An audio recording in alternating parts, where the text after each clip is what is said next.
Hi, my name is Kazem Abdullah, and I'm delighted to bring to you today the Vision String Quartet from Berlin with a stunning program of Schumann and their own compositions. Founded in 2012 and based in Berlin, the Vision String Quartet has already established itself as one of the finest young string quartets of its generation, with a unique versatility that focuses on the classical string quartet repertoire alongside their own compositions and arrangements of other disparate genres. The four young musicians are on a mission to readdress with integrity how classical music is presented and perceived by both new and traditional audiences. The members are Jakob Enke, Daniel Stoll, Leonard Disselhorst, cello, and then Sander Stewart, viola. This virtual online concert is made in collaboration with and in sponsorship from the German Embassy of the Federal Republic of Germany of Washington, D.C. And also participating in today's conversation will be Anke Popper. As a career diplomat, Anke Popper is the cultural attaché of the German Embassy in Washington, D.C., where she has lived since July 2018. Prior to working as head of real estate management Europe at the State Department in Berlin, she has also been posted to the German Embassy in Tel Aviv, Israel, where she was the head of the economical department. Born in Germany, Anke graduated at the College of Foreign Affairs in Bonn. She has gained experience at embassies in Bucharest, Romania, and The Hague in the Netherlands after her studies, and has also worked in Berlin as Deputy Gender Equality Representative of the State Department. So I'd like for Anke now, she will give a few words and then we'll start with the interview. Thanks, Kazem, for the introduction. I would like to extend a special thanks to the Library of Congress for partnering with us on this event. Kazem Abdullah is not only a concert producer at the Library of Congress, he is also a clarinetist and a conductor. He actually has close ties to Germany, having been Generalmusikdirektor in Aachen from 2012 to 2017. And he has conducted orchestra throughout Europe, Asia, and the United States, as well as South Africa. There's a long tradition of the German Embassy working together with the Library of Congress. We are always proud to continue to uphold this tradition and cultivate this important relationship. I also want to express that our special thanks to the Vision String Quartet, our musical guest from Berlin. Naturally, we would like to welcome you here in Washington, D.C. It would have been so nice to have a live experience and cultural exchange in an intimate setting such as the Library of Congress. Sadly, 2020 had other plans. But due to their innovative nature, we feel that the Vision String Quartet is uniquely prepared to engage us via a digital format. If one thing can be said about the Vision String, it is that they do not seek to follow conventional paths. Rather, they have always been marching to the metronome of a different maestro. In such difficult times as the present, Vision String brings a certain lightness and a sense of humor, which is so sorely needed. Their substance and their style immediately drawn one in, making one forget the troubles of the day-to-day. In other words, they have the power to remind us of why music and arts are so important for us, especially in these times. We know that the past many months have hit the arts, both large institutions, individual performers, and everything in between, particularly hard. And given how important the arts are to all of us, we find it even more meaningful that this cooperation between the embassy and the Library of Congress can take place today. Let me say a special thank you by expressing my deep thanks for your spirit and for your cooperation. We look forward to hearing from you more. Thank you. Thank you so much, Anke. I couldn't have said it better. I just wanted to, my first question for you as the quartet is, I first wanted to start off with is, how did you guys end up meeting? We all know each other for a very long time, but we don't play for such a long time together because we all are from Hanover or just around Hanover or had lessons in Hanover when we were very young. So Jacob and me, we met at 6 at the same violin teacher. But when we all left school to spread up all over Germany to study classical music, we thought there is something missing in our life, which is the non-classical part. And we knew there are some others feeling like ours. And so we just put together, although we were spread, I think, 700 kilometers, which is in Germany, it's a really big distance. You cannot really be spread more. To meet once per month, maybe, to just try our stuff, our songs. And from this, we decided we are a classical quartet, so let's also play classical music. And then it worked, and we just got very happy with this combination. And so we thought maybe let's do that. Wow, wonderful. So I'm curious, when did you guys have your quote unquote relationship talk? I mean, at what point did you decide, okay, we're going to be a serious string quartet and we're going to do things like competitions and see if we can make this transition from being in the Hochschule or to being being professionals? Yeah, when did you guys have this discussion? At what point? I think when we founded the quartet in 2012, in this first year, we went to a master class in Weikersheim in southern Germany. It's a very little village, very beautiful, with excellent teachers there, and we had 2 weeks of very serious lessons with them. And then in the end, there was a final concert of this master class, and there were also several promoters listening. And also in this master class, there were some prizes to give, and we won one of these prizes, which meant to us we could play in a festival. I think it was Heidelberger Frühling and Rheingau Music Festival. And so we had our first gigs after these lessons, and then we started to discuss if we want to do it more professional and seriously. Wow, great, fantastic. So you all made a huge sensation in 2016 when you won the Geneva International Chamber Music Competition. So I have a question then for you. What is it like participating in competitions? For example, you also won the Felix Mendelssohn Bartholdy competition. And in particular, what are your memories of those incredible wins which launched the Vision String Quartet into the spotlight?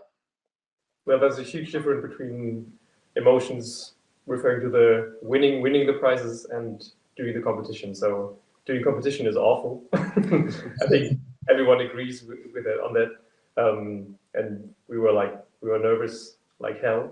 And there's always a bit of luck involved, and everything has to come together perfectly. So you have to be concentrated, you have to sleep well.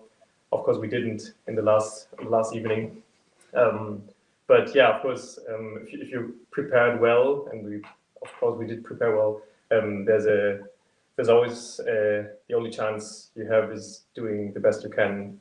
And yeah, in the end, it somehow worked. And of course, it was amazing to win these prizes, and it gave us a big boost to find an agency, to find promoters who mostly refer on how many competitions you won. So this is always a really helpful step in a career for a musician.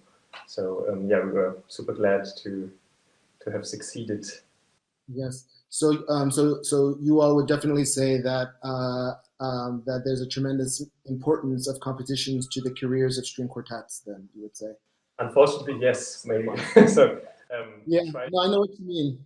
Yeah, we try not to just think about competitions and just build our career on competitions. So I think after the Geneva, we figured out that there's more than just winning competitions. We also wanted to create a new side of ours. So we started composing more songs, and we started to think about recording our own CD with our own work, because only doing competitions is not really fulfilling.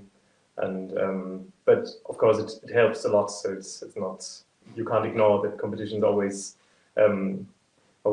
do good in a vita, or you always have something to show the promoters and the agencies. I wouldn't overestimate competitions too much, but because before we did this competition, we also were doing a lot of concerts in Germany. Actually, we were quite lucky to have many concerts, but after this competition, we got more requests by promoters from foreign countries. So, and also this agency asked us to join them, and so of course then we could go more international. Yeah, so helpful. It's a milestone in our career, definitely. No, yeah, definitely. No, well, yeah, you guys have really sort of made your mark in a short period of time, and of course, a competition can help move things forward, but the actual artistic product has to be engaging and has to be musically interesting for the public, and yeah, you guys do that in spades. So, yeah, congratulations for that. Now I'm curious now, yeah, like of course, when you have a quartet, you have 4 different voices and 4 different opinions, and I'm curious, what are your ways of dealing with disagreements between quartet members, particularly in like musical interpretations of pieces, or in how you decide you're going to present yourselves? That's hard. We have to ask the first violin. I mean, it's like a little bit similar to an election. I would say you try to convince the others of what you think and what you want to do, and at some point you have to see what the others like, and if you have to do a compromise, or if you find one solution where everyone is convinced of in the end. I think that's the best case if it works out like that. Sometimes you have an idea, someone else says, no, let's do it like this, and you think, oh yeah, that's way better, and then you do it like this, and you're convinced about it. And sometimes you're disagreeing very much, and then you try to maybe find a compromise. If no one can live with the other one's way, how he would like to do it, then you have to do something in between. But of course, compromises are not like the musically preferred way to go for. It's always nice if you go to extremes as well. And I think we are quite lucky, as we have a quite similar taste of how to do music and how to play music. And I think if we really disagree, it always has a reason, and maybe then there is no way found yet how to play this bars or this theme, this movement right, and we have to search and we have to discuss until everyone is convinced. Because if you play in a concert and you have to play really differently than you would like to play, you will not be happy, and maybe the audience also will not be happy with us. So at the end, it's only if everyone is really happy at the end, we can convince the audience. Okay. The Division String Quartet is known for challenging traditional concert formats in that you perform from memory and while standing, among other practices. What motivated you to take this different approach in your performances? I think it was also in this master class I mentioned before, where we first had our first lessons in our first year of foundation, and there we were rehearsing in one room, and there were also different quartets rehearsing, and one of these quartets in the next room was playing the same quartet like us. I think it was Debussy, and we could hear them quite well through the wall. So, and we realized where they were playing, which place they were playing, and then we tried to play together with them in our room, just following them, and then we realized we could play almost the whole quartet by heart until the end, and then we thought about doing this all the time. Oh wow! Okay, that's quite an interesting story. So then you would say almost from the beginning of the founding of the quartet, you decided as a group to perform from memory. Then. Yes. Yeah. From the very first concert we played from memory already. But in the rehearsal in the morning, the day of the concert, we were playing it by heart, but we were sitting. We had chairs, and because he was sitting in the hall and listening to us and watching us, and then he said, "Guys, it looks a little awkward. Could you maybe just stand up and see how that works?" Because he just thought it looked visually weird when we were just sitting there without the stand in front of us. So we just put the chairs away, and that's how we ended up doing like we do till today. Otherwise, it looks like a waiting room. Now, would you mind to take us a little bit into your process of memorizing pieces? Do you do it as a group, or do you do it individually, or does it just naturally happen organically as you rehearse together? I think of what you have mentioned. So at first, of course, you have to prepare your own voice. Then you have to rehearse the whole piece, because if you start memorizing it too early, you will all learn the mistakes, and it is really hard to change what you have learned once. So only if the whole quartet is quite prepared, then everyone starts to focus again on his own voice, memorizing it, and then it's the maybe most important point, you have to do it together. And then you learn that the more you play it together, memorizing, the others help you. And there are also like different ways of memorizing the music. So there's also just the motors of the fingers, so just the haptical memorization. Memory, yeah. Remember the melody, or if you don't have the melody, you prepare like if it was a melody. So the viola and second violin, mostly we don't have the melody, so we just try to learn our music just as it was a melody. And in the end, we just put it all together and try to work musically on everything and memorize this too. So we have like different parts of memorization which all come together in the end, and hopefully brings us through the concert. Yeah, I memorize visually as well. Yeah. I just realized once that whenever I play by heart, I know exactly where in the score I would theoretically be right now. So I know if I'm like on the right side and on the top of the page, or more down, and or where we don't have helps orientation. Yeah. I think it's repetitions. You just repeat all the time, like 100 times the same passage, and then if it's also technically quite difficult, for example, in quartets like from Bartok, which is every single voice in the quartet is very difficult to play. So you have to practice it really a lot, and in the end, it just works automatically. And the fingers are just moving automatically, and then ideally it works like that, and then you don't listen to your own voice when you're playing together with the others, and just listening to the whole quartet like from the outside, and just don't think about your own voice the whole time. You could say the easier a piece is when you sight read it, the more difficult it is when you learn it by heart, and the upside, the other way around. It's always a near to death experience, always. If you can't play it hard, it's a problem to memorize it once you can play it. Yeah. And it gets easier and easier. So in the end, in the first concerts, or if you learn a new piece, the first concert is always a bit exciting because everything has to come together, like I said. But mostly already the second concert is really chilly. That we just like it's getting more and more stuck in the head. Yeah.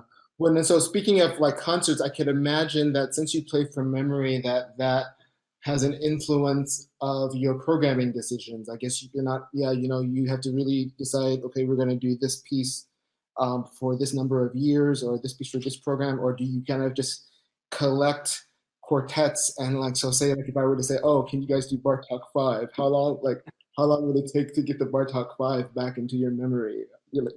And so that's the first question. And then the second question is, how does playing from memory, how does that affect your programming? I think once you have learned the whole, I think once you have had learned the whole piece by memory, and you put it away and then you get it back, the time to rehearse it again to prepare for the concert is longer than to get it back in your brain. So the big problems we have is if you are on a tour and every day you have different repertoire, it kills you. So we shouldn't play every day another repertoire, but this fact also helps us to be better prepared for the concerts because we will not go on a tour with 10 different quartets. Yeah. So I think one helps the other, but of course we do not learn 10 quartets in a season. Just 9. Yeah, 9 maybe. 12. Okay, well, 9 is still very ambitious. So I'm curious, since you play always from memory, how do collaborations with other musicians, how do they come about? Do they also have to play from memory, or do you use music when you collaborate with others? Not yet. We didn't manage to force people to learn by memory too. But there are like some of them just try to do it by memory. And we had a concert in China with a Chinese pianist, and we played with him Dvorak quintet and quite often. And he just said, yeah, let's do it. Just like play it by memory because I would like to have the experience. And so he tried, and just in the middle of the piece, he just jumped like one line. He played. He was the only one who was not playing by memory. He had the score. The four of us, we were playing by memory, and in the middle of the piece in the concert, he jumped. And just one line. He skipped one line. Oh, no. Okay. Four of us, we just jumped behind him. Yeah, we just. So the plan was to play by heart, all of us, but in the end, right? Yeah, I get nervous. Mine like really. But normally we say we don't want to stress people out. Yeah, and just say no, we won't going to play together because you won't play by heart. Because there's a lot of musicians you could have nice collaborations with who wouldn't necessarily play by heart, or you wouldn't have enough time to rehearse together. I mean, you need really a lot of time, and if you play together on a festival, it would be a pity to say no, then we can't do it. If we have of course. Normally we play by heart when we do it as a quartet, but if we play with other musicians, we also put the music there. It's not forbidden completely. You also have to build the confidence with all the people that everyone is cool with playing by heart, and if someone is a bit nervous or too excited, then we just like say it's better to play with music than feel terrible playing by heart. Okay, great. So the Vision Quartet was awarded the Opus Classic in the category of chamber music this past September for their debut recording entitled Memento. It is quite a surprise for a dynamic young string quartet to make its recording debut with an album that takes morality and death as its theme. So I'm curious, what made you all choose Schubert's Death and the Maiden Quartet and Mendelssohn's Quartet No. 6, which was one of his last works and dedicated to the death of his sister? Yeah, probably our first thought was not death and the thought of dying and all the the sad things, but that these pieces are the most emotional ones we have played yet, probably, and also we learned to play quartet with these pieces. So Mendelssohn was one of the first pieces we ever played, and also Schubert was a long companion in our career. So we just decided these are the pieces we were grown with, and they also like struck your feelings all the time if you play them. And there's no concert where we don't feel the emotions of these pieces, because the history behind these pieces, especially with Mendelssohn, because it's like a real tragedy when his sister died. These things can always shake your emotions, and I think this makes it really interesting to record and to play. So yeah, the most important pieces for us. Okay, great. And I'm curious, can you give us maybe some insights as to how it's different giving live performances versus making studio recordings? They're two so different things. Can you give us a little insight about that process between the two? I mean, first of all, it's difficult in the beginning to play without having an audience sitting there. But on the other hand, that's also something we needed to do lately. In the last month, we had some concerts with very few people only and some without at all, just with a stream. And it's different, but on the other side, you have a very different way of focusing on certain things and being able to get to the highest possible level you could and just capture that moment. Because when you play a concert, you have this one period of time, 1.5 hours, where you play the pieces, and maybe you have a fantastic solo at some point, one of us, and just before you realize you don't feel so good, or you feel good but something doesn't work, and when you do a recording, you can just try to find out when you will be able to record this the best. So sometimes we had it in a way that we recorded a movement of Schubert, for example, and at some point one of us said, oh, I'm just feeling super good. Can I maybe just play my solo in the second movement, the variation movement, you know? And then we just switched to a different place and recorded 2 takes of a movement we recorded for 2 hours before. And our sound engineer just said, wow, that was it. That was the take. We're just going to take that one because, you know, you just felt comfortably and you had the inspiration in something. So it's a different way to do, but can be really nice.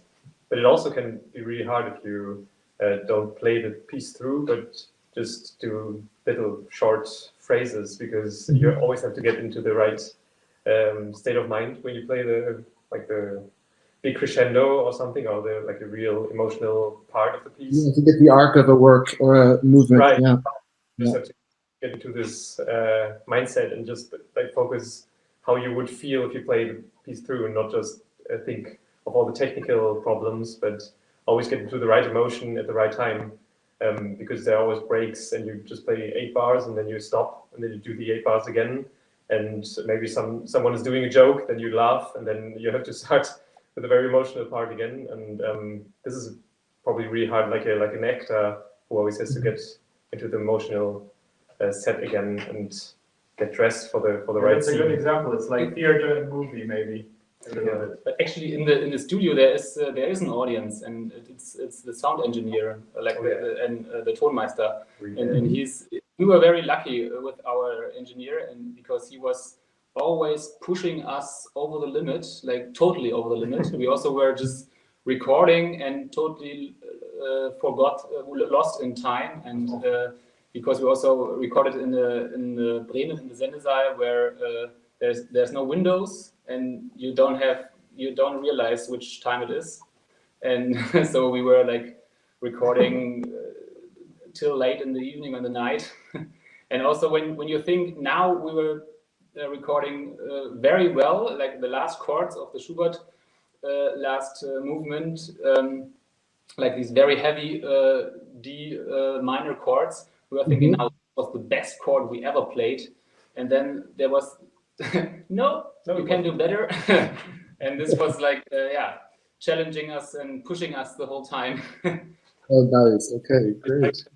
He's not he doesn't need to eat something. This is also a really good character trait, because he just recorded for 6 hours, and we were so hungry and just asked him, could we go for lunch? And he was like, yeah, I don't eat, but yeah, if you want, we can just have a break. Maybe just ate when we recorded. Yeah, probably. Yeah. I thought about this. Yeah. But it also happened that after 4 hours of recording, we asked for a break, and he said, no, it's the best flow you have now. Please keep Go on. Go on. And this is also a very special thing of recordings. Sometimes after 3 hours, you get such a flow you can never get in a concert because it's too short. But sometimes it's so hard because you can only take a take if everyone has given 100%. And if you have to play this very hard bar for 10 times, the 10th times you still have to give 100%. And this is very hard, and this never would happen in a concert. Yeah, no, of course, that's very different. So just shifting gears a little bit, one thing that I like very much about your performance which I just saw a couple of days ago, actually, is that you communicate with the audience. Not a lot of chamber music groups necessarily do that, and but you guys do. And it's very beautifully moderated with a nice flow and with a plan, it seems like. So I'm just curious if you wouldn't mind just speaking a little bit about how you view the importance of public speaking to the audience.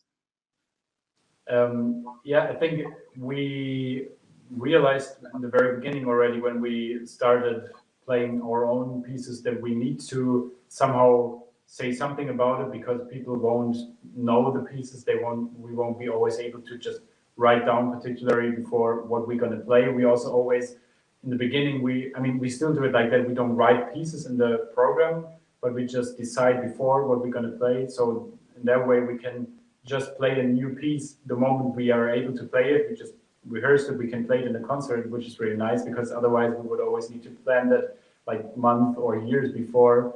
And then we just thought, yeah, also maybe doing some funny things or whatever, it just makes the atmosphere nice. Whenever we try it out, that we realized people enjoy it more than if we just play the music. I mean, the music is one thing, one part of the concert, but getting this kind of atmosphere that people feel good and they maybe also smile sometimes, not only the moderation, also when we play, we sometimes have pieces. In this concert, we needed to do a shorter program because it was supposed to be 1 hour with both, but normally we do like one concert half of 45 minutes, we do classical repertoire and then our own pieces, and we also have pieces where we do some like really funny things while we play, like whatever, some like broken CD player where we just repeat one part, and we also act a little bit, and we have some choreographies. Yeah, choreography. Yeah, stuff like that. Yeah. So just to be having a contrast to the first very serious concert half with the classical repertoire, being a little bit maybe also entertaining in the second half. And moderation is like an important part of it. Yeah. Well, one thing I just wanted to say to our listeners, when you watch the video, and yeah, one of the pieces you said to the audience does not have a title yet. So I would invite the listeners of the video, I would encourage them to think of an imaginative title and to write to the Vision Quartet with any suggestions. Yeah, like I would really say, watch the video completely, because it's you'll come up, hopefully one will come up with some interesting titles. The biggest problem is that we normally prefer English titles, and if you ask German audiences, some of them, of course, they speak good English, but most of them, most of the titles are really weird. We also had like the trouser, like in German, it was the Hosen or Hose. And okay. Really glad if some real English people could help us find good. What's the most craziest title you've gotten for one of your pieces when you've asked the public? It's difficult. Trousers was one of them. It was the shortest, but there was one with a pony. Yeah, we had like the title was supposed to be a little white pony on a green meadow. Yeah, in somewhere in Ireland. Yeah, standing on a meadow. It was like a sentence, not like a title. It would fill up this whole with like a small white pony standing on a meadow in Ireland. This was the title for some piece, but we don't tell you which piece it was, because otherwise it will come. We have a list, a very big list with titles there. Yeah, but we also had nice titles which we took. So I mean, it's really it's difficult because people have very certain imaginations when they hear it, so they write that down for a suggestion for a title. So it's absolutely understandable that they can imagine the piece to be called like that. It's just always difficult because we also have our imaginations, and we are still 4 of us. Sometimes one of us thinks, wow, this is a great title, and the other 3 say, oh my God, no, never. We can't call it like that. So having a lot of suggestions is the best way to find one which is really good. And there's also a lack of lyrics, so we have no like audible theme, but we just have notes, and so we have to invent a whole story about the piece and then find a title. So it's double as hard as like normal songs. We can't just few words. Huh. Well, so hopefully then some of our listeners will have the edge as far as having the winning title now. It sounds like you've had some good ones and some really bad ones. So We promise an album for people whose title we're going to take. For free. And we did it. As soon as the album For just €5. oh, okay. We said, Okay. Yeah, we said free, but yeah. Okay, good. I just want to. Oh, I just want to shift gears. Then just talk a little bit about the Schumann that you performed, and yeah, like as you know, the Schumann's lyrical, intense musicality produced some of the most beautiful and moving chamber music repertoire, and I just wanted to know. If you had to express to people the difference between, say, Schumann and Mendelssohn, who were, of course, friends, how would you distinguish the music between those two composers and their way of writing for string quartet? Yeah, like, what I found so great about the recording or about the concert is that your interpretation of the quartet is so fresh and invigorating and stylistic. And so, like, I was wondering if you could give us some insights. Yeah, like, when you're saying, okay, we're going to play Schumann and then we're going to play Mendelssohn, how do you make the style, like, how do you view their stylistic differences? I would say there's a difference that they had in writing those pieces. You have already mentioned that Mendelssohn, it was I think the last work of his life that he could finish. It took him months to work on this work because he felt so bad, and after the death of his sister, he thought he cannot compose in his life one more note. And the Schumann quartet is just a work he wrote in 3 days. So it is just Schumann was very manic. Yeah, very manic. One of these, the life is great, and I just write a new piece. And so you just should have this in mind when you work on the piece. That maybe the Schumann is more the big phrasing and the big character that should work. And Mendelssohn, you really have to work in the very small details to bring the character out. Okay. Wonderful.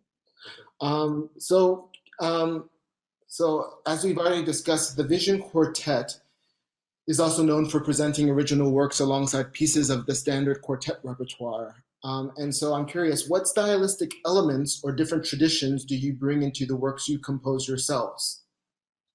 Yes, and let's just start from there. Like, what stylistic elements or traditions do you try to incorporate? That's a hard one, because I think everyone has his own stylistic imagination, and we're all listening to different kinds of bands, and from jazz to rock to pop, everything, maybe hip hop, but we don't do. And so I think the first thing is we have to find a way to make it sound like a band without the drums and without the singer. So there's always some limitations that we have to work with. But then you can actually, because you actually have everything. We have some effects for the cello, so some pedal boards where we can octavate the cello 2 octaves down, or 1 octave down, or the other 2, or like 1 octave higher, which sounds horrible.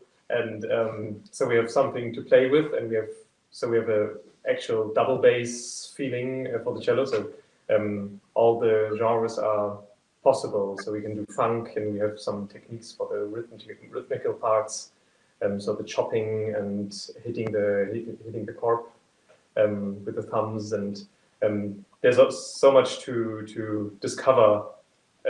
Still something to discover, and we always trying to stretch the boundaries for these songs with every song.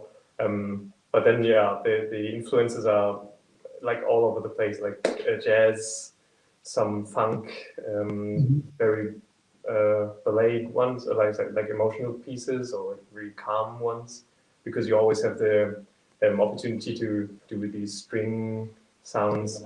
There are many opportunities and many voices you can get out of these instruments if you amplify them and use effects.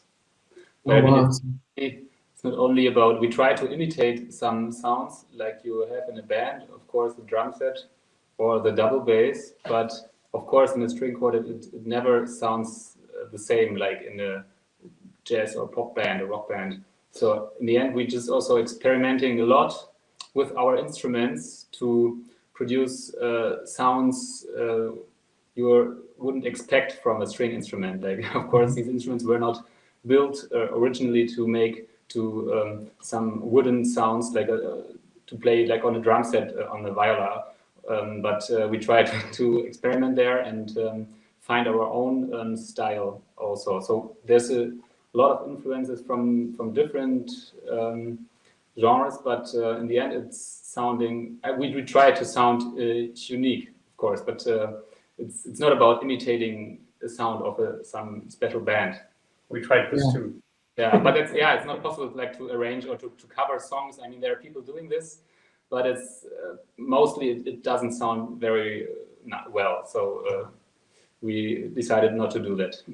At least when we it didn't sound well. Yeah. Of course. And so then would you say that you kind of compose these works? Do you compose them as a group, or does someone kind of have like a theme and that one person goes with the theme and then the others comment and build on it? How does that process work when you have a piece as a group? This is a normal process. So normally one of us gets an idea and just writes it down, and we use this like iPad app GarageBand. So it's very affordable because it's free, and we have just headsets, so the sound is horrible, but we can just overdub our own voices and just record as we would imagine how it should sound later, just better if we record it with the right instruments.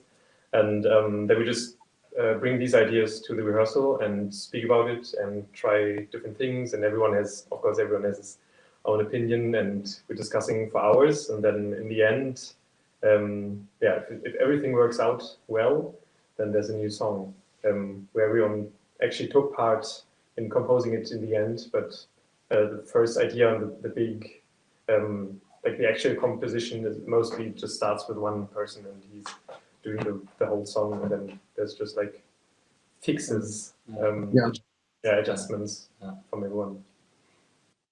Okay, great.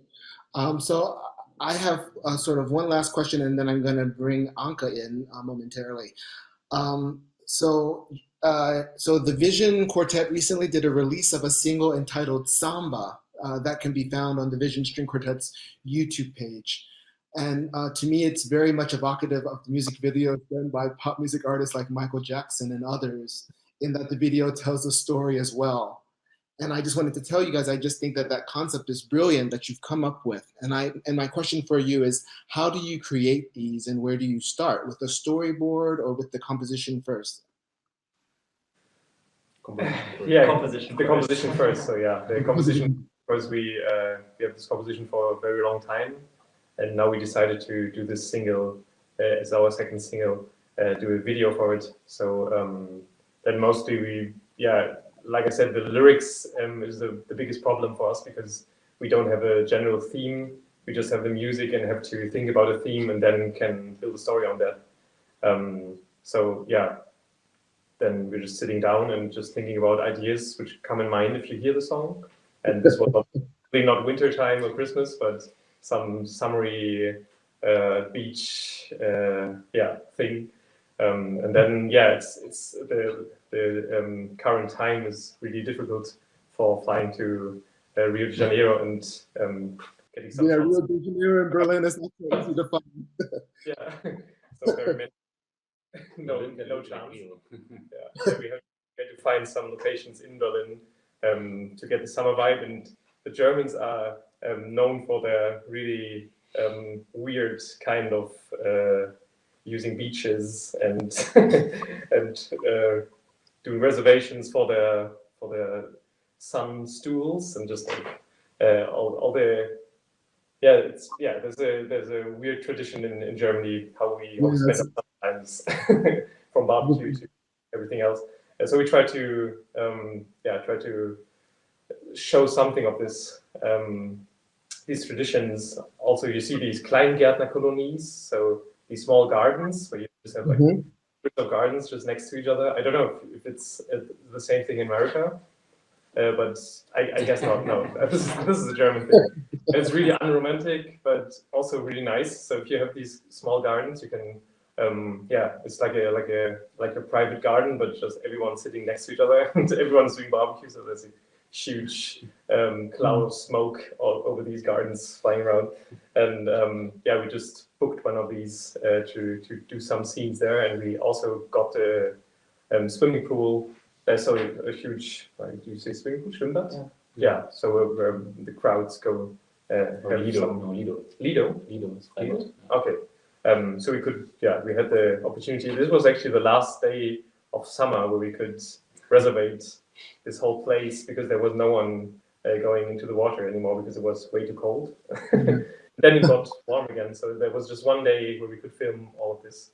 And it was quite stressful, but we normally just like think about what comes in mind when we hear the song, and then we also do storyboards, but they look horrible because no one of us is a good drawer. I draw this, but I don't want to show anyone. But it helps to just have the scenes in mind, and then it's all like quite homemade stuff. Great. So one quick question, and this question is actually for Leonard, and I should give a spoiler alert to those who have not seen the Samba video.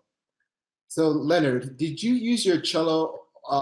Did you use your actual cello on the shooting of the video? And how did you manage to have your cello in the pool? And the last question is, were you scared of sitting on the edge of the diving platform? Yes, and yes. Yeah, of course. You used your own cello in the water. I used my old 19th century cello for this. No, I didn't. No, I actually, it's a fake cello. So Okay, that's what I thought. Yeah, you can play on this instrument, but it sounds really bad. So we just bought it for a few bucks, and then actually we thought about if it's okay to put it in the water, but then we put some tape actually also on this instrument. I saw the tape on it. To avoid the water getting inside. Yeah. So, but it was ridiculous. We just asked the luthier if we could put it in the water, and he said, yeah, it's fine because it's polished and it won't get water through the wood, but you have to put something above the F holes so no water gets inside. That's important, but then you can do it. So we did that. We bought something and sticked it and then he went into the pool and he came out and he was like shaking the cello and it was like it was a ton of water inside because it came through the bottom where it's the hole for the for the end pin of the cello, and all the water got inside through this one, and just the whole cello was full of water, and it was a disaster. But it was very cheap, so it's okay. But I don't know. It's still working. But when we bought it sounded horrible, and now it sounds horrible. Still horrible. Still horrible. Actually, it sounds used now. But there's also maybe a little spoiler, actually really exclusive just for you. But probably there will be another opportunity to use the cello for the next or after the next video. There will be a video where we also can use it, so it's quite ecological and we won't throw it away. Sustainable cello. Yeah, sustainable. Sustainable cello. Okay, good. That's great. On the 10 meters, yeah. I mean, I of course I jumped also from the 10 meter. But not in the video. I did it before, but not with the cello. So, did you dive in, or how did you do it? Before, it's fake. Yeah, this is all the wonder of editing, all blue screen and like the sausage. But actually, in the video, we were more scared that the camera would got damaged. Not Leo. And not the cello. Because the cameras. There are many cellos. Okay, well, you're very brave, sehr mutig. So I wanted to I wanted to bring Anke on, and I think Anke just has 2 or 3 questions for you all as well. Yeah, thank you. I realized you really had fun with this film. So I have another question. If you could choose, how would your dream concert look like, and where would you like to play, and what genres would you like to play? In person, that would be wonderful. That would be one of our, Okay, great. or maybe something above 50 persons. Yes. In the Yes. More or less hall. 50 people. It's still hard to imagine that there was a time where we could just play normally and just hug ourselves after the concert and go without masks. But yeah, actually every concert, mostly the dream concert, there are some expectations, exceptions. Exceptions. Yeah. But yeah, dream concert. Some dream concerts? Hard to say. I think sometimes it's really nice to play in a big classic concert hall and then to present our own style after the intermission. And sometimes it's really interesting to play in a small place for just a few people that have maybe a different connection to us than in a big concert hall where the stage is 2 meters high. And sometimes it's also really nice to play, for example, in the total dark for an audience that is then kind of completely differently impressed. And we also, of course, are. And sometimes it's just cool to play in an industrial place or in a club. So I think what we really like is the mix, Variety. to not always play in the classical series and to not always play different. Okay, and I have one last final question.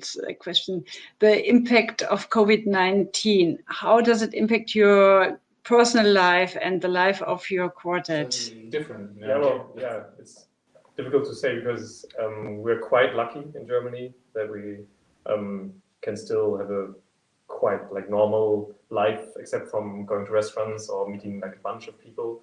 But we're still quite privileged because the impact on our lives is not that big, probably as in most places in America or in many other countries.